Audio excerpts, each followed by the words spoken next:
In the last series, I declared that if you are a shooter fan, then Rainbow Six Vegas is worth it. But with very similar game mechanics and the same setting, is it worth visiting Sin City for a second time? Let's find out as I attempt to answer the question, Rainbow Six Vegas 2, is it worth it?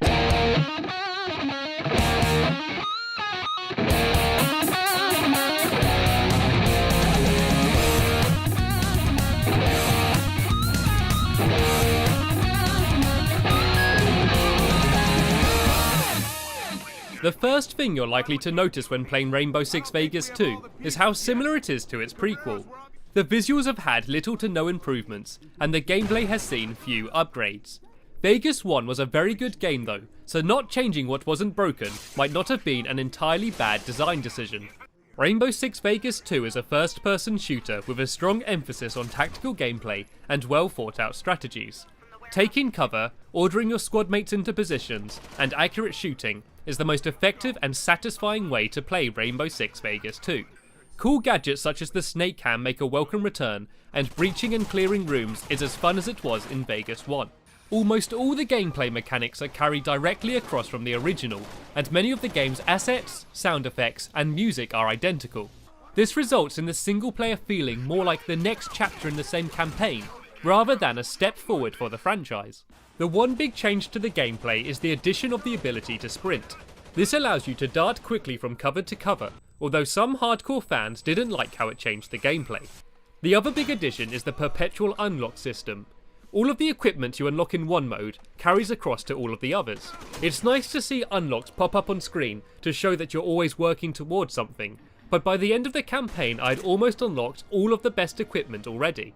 You think you can catch Alvarez? Ha! He makes a living running circles around people like you! Should we tell Alvarez that his little brother ratted him out? Putas!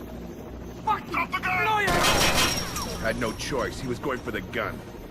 The plot manages to keep the gameplay moving forward and ties up all of the loose ends from the first game.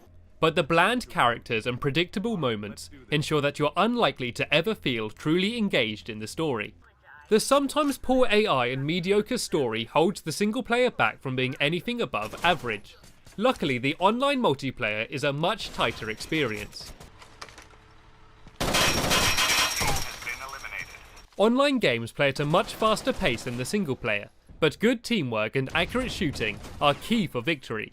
The guns and equipment are almost identical to the original, but the new maps and game modes add enough to keep old fans interested. The game is still a blast to play online, especially if you have a group of friends to communicate with. At the time of making this video, the online multiplayer still has an active community, although it was difficult to find games on the less popular maps and game modes. The multiplayer does have a few problems though. The spawning system sometimes spawns you in the sight of enemy players, and lag is an occasional and frustrating issue. There is also a very steep learning curve for your first few matches, because many of the people still playing are very experienced with the game. Rainbow Six Vegas 2 can also be played cooperatively. The campaign co-op is improved over Vegas 1, but the second player can sometimes feel like they're just tagging along because they can't activate anything or give orders to the other squad members. Make each one count! Terrorist Hunt also makes a return and is still the most enjoyable way to play Rainbow Six cooperatively. It sees up to 4 players attempting to eliminate a certain number of terrorists on the game's multiplayer maps. Mission successful. Rainbow Six Vegas 2 may be a little too similar to its predecessor, but the majority of changes help to make the game an overall better experience. If you only want to buy one Rainbow Six Vegas game, then this is the one to get. And for that reason, Rainbow Six Vegas 2 is worth it. This is all so surreal, isn't it? I never thought it could go this far. It's over now.